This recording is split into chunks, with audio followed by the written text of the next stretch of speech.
Hello friends, हाल ही में सुर्खियां बटोरती हुई इंडियन इकोनॉमी से जुड़ी हुई एक बहुत इंपॉर्टेंट बात मैं आपको बताना चाहता हूं।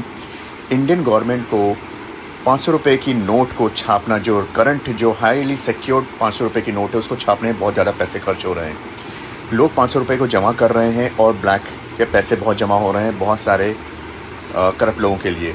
हवाला कांड भी तेज़ी से चल रहा है और आजकल 500 रुपये की नोट का और लखनी भी लोग बनाने लगे हैं। पूरे इंडिया भर से लाखों लाखों नोट्स मिल रही है, ये नकली फोर्टिफाइड नोट्स जिसे कहते हैं। अब ये चोट पहुंचा रहा है इंडियन प्रोग्रेस को। ऑलरेडी इंडिया बहुत तेज़ी से वैश्विक स्तर से आगे बढ़ रही है और ये 500 रुपये अब उसको अखरने लगे हैं। हो सकता है कि ये डिसीजन आए सितंबर तक कि बैंक्स अब 500 रुपये की नोट्स डिस्ट्रीब्यूट करना बंद कर दे, उसके बदले 100 और 200 रुपीज़ से चलाए। उससे ये होगा कि जब भी आपको बड़ी पेमेंट करनी हो तो आपको डिजिटल ऑन आना ही पड़ेगा, जो गवर्नमेंट को पता चलता रहे।